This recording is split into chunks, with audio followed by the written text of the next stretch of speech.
നമ്മൾ ആലോചിക്കേണ്ടത് എത്രയോ ആയുഷ്കാലങ്ങളിൽ നമ്മൾ ജീവിക്കേണ്ട അനന്തമായൊരു വിശ്രമ ലോകത്തേക്ക് വേണ്ടിയുള്ള അധ്വാനമെന്ന് പറയുമ്പോൾ നമ്മളതിനെ നിസ്സാരമായി കാണാൻ പറ്റാത്തൊരു കാര്യമാണ്.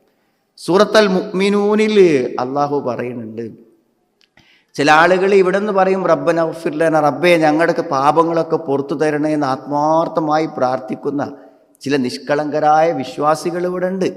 അവരങ്ങനെ പ്രാർത്ഥിക്കുമ്പോൾ ഈ പരലോകത്തിലൊന്നും വിശ്വാസമില്ലാത്ത ആളുകളുണ്ട്.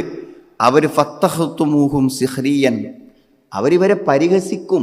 എന്താണ് ഈ പരച്ചോനൊക്കെ പേടിച്ച് പരലോകത്തൊക്കെ പേടിച്ച് ജീവിക്കുകയാണോ എന്നവരെന്ത് ചെയ്യും? ഇവരെ പരിഹസിച്ചു കൊണ്ടിരിക്കുന്നതാണ്.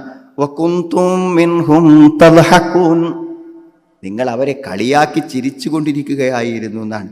എന്നിട്ട് അല്ലാഹ് പറയാണ്, അങ്ങനെ ഒരു പരലോകമുണ്ട് എന്ന് വിചാരിച്ച് അതിനുവേണ്ടി സഹിച്ച്, നിങ്ങളെ പരിഹാസങ്ങളെ സഹിച്ച്, എല്ലാ ബുദ്ധിമുട്ടുകളെയും പ്രയാസങ്ങളെയും സഹിച്ച ആളുകളുണ്ടല്ലോ, ഇന്നീ ജസൈതുഹുമുൽ യൗമ ബിമാ സബറു അന്നഹും ഹുമുൽ ഫായിസൂൻ, നമ്മൾ അവർക്ക് പുറത്തു കൊടുത്തു, അവർക്ക് അതിലെ പ്രതിഫലം കൊടുത്തു.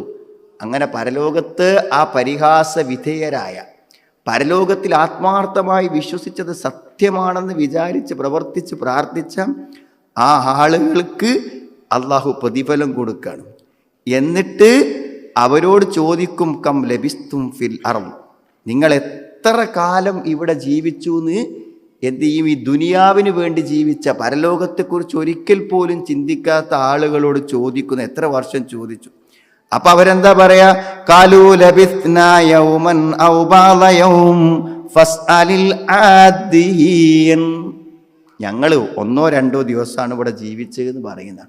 അപ്പൊ നിസ്സാരമായ ഒരു ജീവിതമായിട്ടാണ് ഈ ജീവിതം മനുഷ്യന് പരലോകത്ത് വെച്ചിട്ട് അനുഭവപ്പെടുക എന്ന് അനുഭവത്തിലൂടെ അങ്ങനെ അള്ളാഹു ഒരു കണ്ണിൽ കാണുന്ന ഒരു ചിത്രമായി, രംഗമായി പടച്ചോൻ ഖുർആനിൽ നമുക്ക് കാണിച്ചു തരാണ്.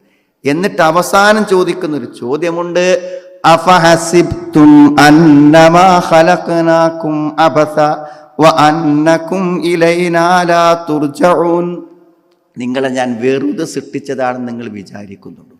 നിങ്ങളെ ഞാൻ എന്നിലേക്ക് തിരിച്ചു കൊണ്ടുവരാതെ എന്നാണ്. അപ്പോൾ സുഹൃത്തുക്കളെ, ആകൊരു വിഷയം മനസ്സിലുണ്ടാവുള്ളൂ, മടങ്ങിപ്പോണം. അതാണ് അള്ളാഹ് പറയുന്നത്, മടങ്ങിപ്പോണം നമുക്ക്. അതുമാത്രം നമ്മുടെ മനസ്സിൽ വേണ്ട ഒരു കാര്യം, തിരിച്ചു പോകണം.